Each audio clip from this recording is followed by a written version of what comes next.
రాష్ట్ర ప్రభుత్వం మీరు 2024లో జాబ్ క్యాలెండర్ అసెంబ్లీ సాక్షిగా పెట్టిరు మీరు, కాబట్టి దాన్ని మీరు మాట నిలబెట్టుకోండి.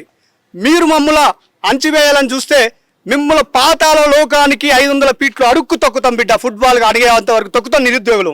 అంటే నిరుద్యోగులు అంటే చిన్న చూపా? ఏం తమాషాల మాతోటి? మీకు గ్రూప్ 1 లేదు, గ్రూప్ 2 లేదు, గ్రూప్ 3 లేదు, జేఎల్ లేదు, డిఎల్ లేదు. మీరే అన్నారు ఏప్రిల్ నెలలో ఎస్ఐ ఇస్తాం, కానిస్టేబుల్ ఇస్తాం అన్నారు. అది లేదు, గ్రూప్ 1లో లేదు, ఏదీ లేదు.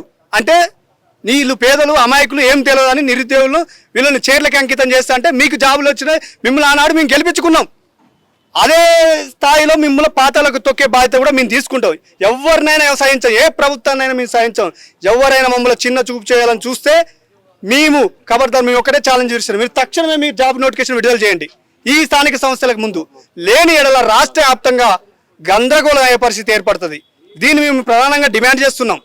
ఆలోచించండి. మీరు ఎందుకు మమ్మల్ని ఇబ్బంది పెడుతున్నారు? ఇలా నిరుద్యోగులు మేము ఇక్కడ 5 రూపాయల భోజనం అసలు గొడ్డు కారం తిని బతుకుతున్నాం. ఇలా మేము ఒక చైర్లకి అంకితమై ఇలా జాబ్ కొడితే బిందాస్ లైఫ్ ఉంటుంది, మేము హ్యాపీగా ఉండొచ్చు అని మేము అనుకుంటుంటే మీరు మమ్మల్ని చిన్న చూపు చేసి అడుగును తొక్కుతుర్రు.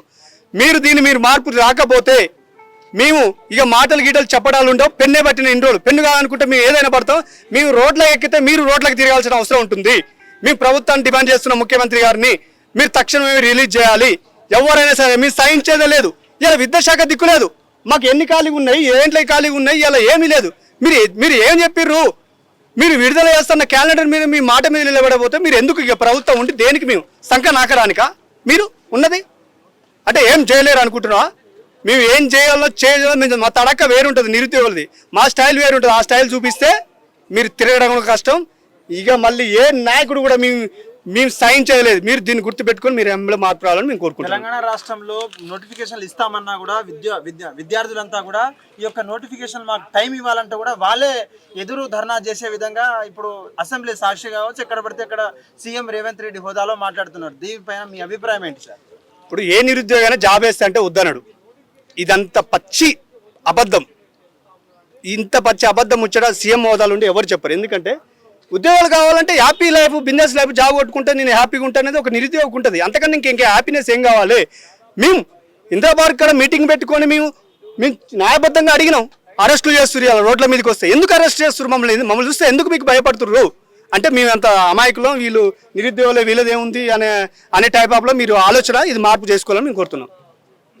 అయితే ప్రధానంగా ఉన్నటువంటి బీసీ 42% రిజర్వేషన్ ఎప్పుడైతే అమలు చేస్తామని చెప్పిల్లో కేవలం ఇది బీసీలకు అంకితమయ్యే ఛాన్స్ కాబట్టి కేవలం రిజర్వేషన్ కేవలం ఉద్యోగం పదోన్నతి మీదనైనా కేవలం రాజకీయంగా అంటే మీరు దీని మీద మీ సమాధానం ఏంటి? ఇవన్నీ వాళ్ళ రాజకీయ స్టంట్లు బ్రదర్. నేనేమంటున్నా సీఎం కూడా స్టంట్ వాళ్ళ కేటాయింపులు జరిగిన తర్వాతనే న్యాయబద్ధమైనటువంటి కేటాయింపులు జరిగిన తర్వాతనే మిగతా నోటిఫికేషన్ ఏదన్నా ఇస్తున్నామని అంటారు. దాని మీద మీ అభిప్రాయం? ఇప్పుడు వాళ్ళు గతంలో గ్రూప్ 1 వేసారు, అది హైకోర్టులో ఎక్కి ఇప్పుడు ఆడనే పడి ఉంది. ఎందుకంటే గ్రూప్ 1లో మెయిన్స్కి ఒక హాల్ టికెట్, ప్రిలిమ్స్కి హాల్ టికెట్ ఈ రాష్ట్ర చరిత్రలో ఎన్నడూ లేదు అలాంటి ఎగ్జామ్. ఇంతవరకు మీరు చూస్తున్నారు చరిత్రలో 2 హాల్ టికెట్లు ఇచ్చిన చరిత్ర మొన్న జరిగిన గ్రూప్ 1కి జరిగింది. అంటే ఏంది మీరు అసలు టీజీపీఎస్ ఏం పని చేస్తుంది? అంటే గడ్డి బిక్తురా? టీజీపీఎస్లో మీకు గవర్నమెంట్ నుంచి జీతాలు ఎత్తుకుంటారు, మా నిరుద్యోగులకు మీరు చేయకపోతే ఎందుకు? మీ సాంకేతం దేనికి ఇస్తుర్రు? మమ్మల్ని అడుగు తొక్కుతుర్రు. జాబు లేరని బాబు కుర్రో ముర్రో అని మొత్తుకుంటుంటే మేము హాస్టల్లో లైబ్రరీలో ఒక పూట తిని ఒక పూట తినక మాకు ఇలా భోజనం కూడా సరిగా లేకుండా మేము చదువుకుంటున్నాం. మీకు సోయి ఉంటే మాకు వెంటనే మీరు తక్షణమే మీరు నోటిఫికేషన్ మీరు అన్న లెక్క ప్రకారమే కానీ జేఎల్ కానీ గ్రూప్ 1 కానీ గ్రూప్ 2 కానీ ఫారెస్ట్ బీట్ ఆఫీసర్ వేస్తాను, దాని దిక్కులేదు. గత ప్రభుత్వం డిఎస్ వేస్తే దాన్ని కలిపేసినావు. నీ సొంతంగా ఏం వేసినావు? నువ్వు నియామక పత్రాలు ఇచ్చినావు, అక్కడ కూర్చున్నావు.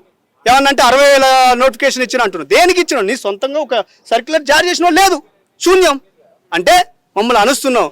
అదే 500 ఫీట్ల అడుగు లోతుకు మేము తొక్కుతాం. మిమ్మల్ని మామూలు తొక్కం నిరుద్యోగులం తొక్కుతాం. మళ్ళీ మీరు కోలుకోలేరు. ఫుట్బాల్ మునిగేదాకా తొక్కుతాం. ఇది మీరు గుర్తుపెట్టుకోవాలి. ఎవడైనా సరే మా నిరుద్యోగులను చిన్న చూపు చూస్తే ఇక అదంతా భూకంపం సృష్టిస్తాం. మా విద్యార్థులతో గోక్కున్నాడు ఎవడు బాగుపడలే, ఆడు ఇంకా బాగుపడడు కూడా. మా స్టైల్ వేరు ఉంటుంది, మాతో గోక్కుంటే వానికి చెప్పే కథ అయింది. ఫైనల్ గా ఇన్ని ధర్నాలు చేస్తున్నారు, ఇన్ని ముట్టడి కార్యక్రమాలు చేస్తున్నారు అని మీ నిరుద్యోగులకు సంబంధించి ప్రభుత్వం నుంచి ఒక మొండి వైఖరి తప్పితే సానుకూల స్పందన అయితే కనిపించడం లేదు. సో ఏంటి మీ మోటివ్ ఏంటి? ఫైనల్ గా మీరు ఏం చెప్పాలి? మా ఎజెండా ఏం లేదు. మాకు మీ అందరం సంతోషంగా ఉంటాం. మాకు నోటిఫికేషన్ విడుదల చేస్తే ఓకే, ఇది ఇస్తే మేము నెత్తిన పెట్టుకుంటాం, ఇవ్వకపోతే తొక్కుతాం. 2 ఆప్షన్లు. ఇస్తే నెత్తిన పెట్టుకుంటే ఇవ్వకపోతే తొక్కుతాం. ఇవ్వమని మేము బతిలాడుతున్నాం. అంటే మేము మంచిగా చెప్తాం, మీరు స్వీకరించట్లే. ఎందుకు మమ్మల్ని ర్యాలీల్లో మేము ధర్నాలు చేస్తుంటే మమ్మల్ని అరెస్ట్ చేసే హక్కు మీకు ఎవడిచ్చిండు? అంటే మీ ఇష్టమా? అంటే మీకు గెలిపించడం కోసం మీ అందరం పనిచేయాలి. మా పని అయిపోగానే ఇదే అశోక్ నగర్కి రాహుల్ గాంధీ వచ్చి మా విద్యార్థులతో మాట్లాడించిన అవసరం ఏముంది మీకు? అంటే ఆయాలు ఒక మాట, ఈ ప్రభుత్వం వచ్చినప్పుడు ఒక మాట, ప్రభుత్వం రాకపోతే ఒక మాట. అంటే ఆట బొమ్మలా ఉన్నాం మేము. అంటే వీళ్ళకి ఏం తెలియదు అనుకున్నా, అన్ని చట్టాలు అన్ని చదువుకునే మేము ఇక్కడికి వచ్చి జాబ్ కొట్టడానికి సిద్ధంగా ఉన్నాం. మేము ఈ స్థాయిలో ఉండి ఒక ప్రిపరేషన్లో ఉన్నప్పుడు మమ్మల్ని డిస్టర్బ్ చేస్తే ఏమైంది? మైండ్ ఖరాబ్ అయింది. ఎవరైనా ఓపిక ఉన్నంత వరకే సహనం. అది స్నానం చేస్తే విద్యార్థి పెన్నే పడతారు, కాదనుకుంటే ఇంకేదైనా గన్ అయినా పడతారు, ఏదైనా పడతారు. అట్లా తయారు చేస్తారు, మీరే తయారు చేస్తారు. దీనికి ప్రతిఫలం కూడా మీరే అనుభవిస్తారు. దీన్ని మార్పు చేయాలని మేము కోరుకుంటున్నాం. హిట్ టీవీ యాప్, ఇందులో short news, live news, entertainment shows, movies, digital magazines తో పాటు మీ జిల్లా వార్తలను కూడా ఫ్రీగా చూడొచ్చు. ఇంకెందుకు ఆలస్యం? వెంటనే హిట్ టీవీ యాప్ ని డౌన్లోడ్ చేసుకుని ఫ్రీగా ఎంటర్టైన్మెంట్ పొందండి. Hit TV app. Hit TV app. Please download Hit TV app. Hit TV యాప్ని ఫ్రీగా డౌన్లోడ్ చేసుకొని ఎంజాయ్ చేయండి. మీకు నచ్చిన ఎంటర్టైన్మెంట్ కోసం హిట్ టీవీ యాప్ ని ఫ్రీగా డౌన్లోడ్ చేసుకుని ఎంజాయ్ చేయండి. హిట్ టీవీ యాప్ని డౌన్లోడ్ చేసుకుని ఆస్వాదించండి, ఆశీర్వదించండి. ఇంతమంది సెలబ్రిటీలు హిట్ టీవీ యాప్ ని డౌన్లోడ్ చేసుకోండి అని చెప్తున్నారంటే ఎంత మంచి యాప్ ఆలోచించండి. అమెరికా అమెరికా అమెరికా అమెరికాలో చదవాలనుకునే వాళ్ళకి విశ్వసనీయమైన పేరు మన శౌర్య consultancy. UK Law 1 Year Masters. UK Law 1 Year Masters. 2 years work permit up to 5 years visa. Contact Saurya Consultancy. Contact 89851 89851.